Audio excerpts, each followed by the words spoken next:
নমস্কার, আমার ভুরিভোজ চ্যানেলে সকলকে স্বাগত জানাই। Welcome to my channel Bhurivoj. আমি আজকে পুঁটি মাছের একটা সবজি দিয়ে মাখা মাখা ঝোল বা চচ্চড়িও বলতে পারেন এটাকে, এটা তৈরি করব।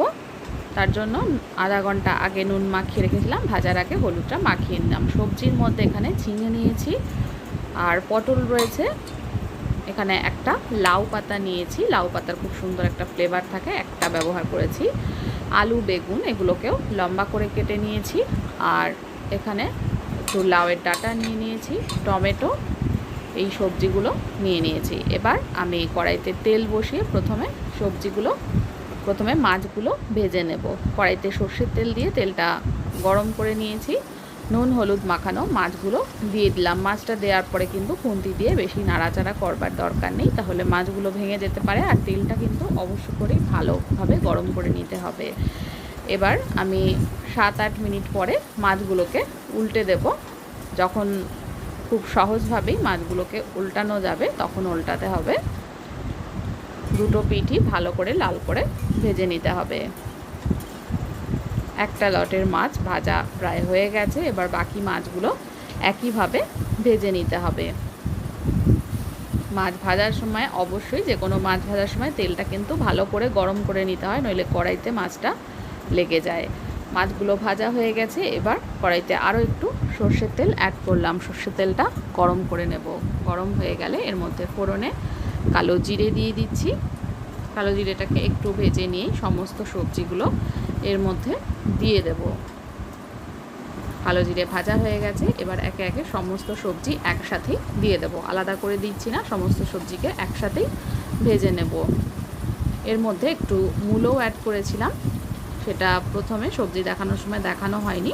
একটা মূলো, ছোটো সাইজের মূলো এর মধ্যে দিয়ে দিয়েছিলাম। এটা ভীষণই হেলদি একটা রেসিপি, সম্পূর্ণ অন্য রকমের রেসিপি। পুঁটি মাছের টকের রেসিপি আমার চ্যানেলে আছে, চাইলে সেটা দেখে নিতে পারেন।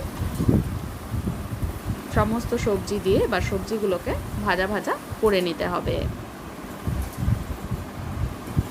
গরমকালে এরকম একটা রেসিপি কিন্তু ঝিঙে, সবজি, লাউ পাতায় সমস্ত কিছু দিয়ে খেতে ভীষণ ভালো লাগবে গরম গরম ভাতের সঙ্গে। এর মধ্যে দিয়ে দিলাম নুন স্বাদ মতন, নুনটা ভালো করে মিশিয়ে নিচ্ছি। এই রেসিপিটা কিন্তু একটু ঝাল ঝাল হবে, লঙ্কার পরিমাণটা একটু বেশি দিয়ে রান্না করতে হবে।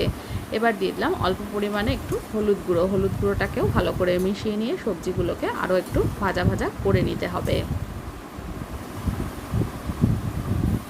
সবজিগুলো ভাজা ভাজা হয়ে এসছে, আরও একটু ভেজে নিচ্ছি। লাউ পাতাটা অপশনাল, চাইলে যদি না থাকে বাড়িতে লাউ পাতা না দিয়েও করতে পারেন, এমনিও কিন্তু ভালো লাগবে। এবার এর মধ্যে দিয়ে দিলাম 6-7টা ঝাল কাঁচা লঙ্কা, থেতো করে রেখেছিলাম, সেটা দিয়ে দিলাম। চাইলে আপনারা চেরা কাঁচা লঙ্কাও দিতে পারেন, তবে ঝাল যদি না থাকে কাঁচা লঙ্কায় আরও একটু কিন্তু বেশি পরিমাণে দিতে হবে। আমার যেহেতু কাঁচা লঙ্কাগুলো ঝাল ছিল, আমি 5-6টা দিয়েছি।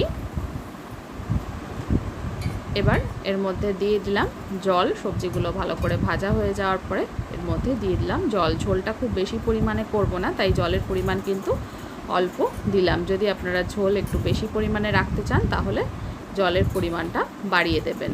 সমস্ত সবজিগুলো সেদ্ধ হয়ে যাওয়ার পরে ভেজে রাখা মাছগুলো এর মধ্যে দিয়ে দিলাম। ভেজে রাখা মাছগুলো ঝোলের মধ্যে 1-2 মিনিট মতন ফুটিয়ে নিতে হবে। এবার শেষে দিয়ে দিলাম ধনেপাতা। ধনেপাতাটা দেওয়ার পরে একটু জাস্ট ভালো করে মিশিয়ে নিয়ে গ্যাসটা অফ করে দেব। এটা একদম তৈরি হয়ে গেছে।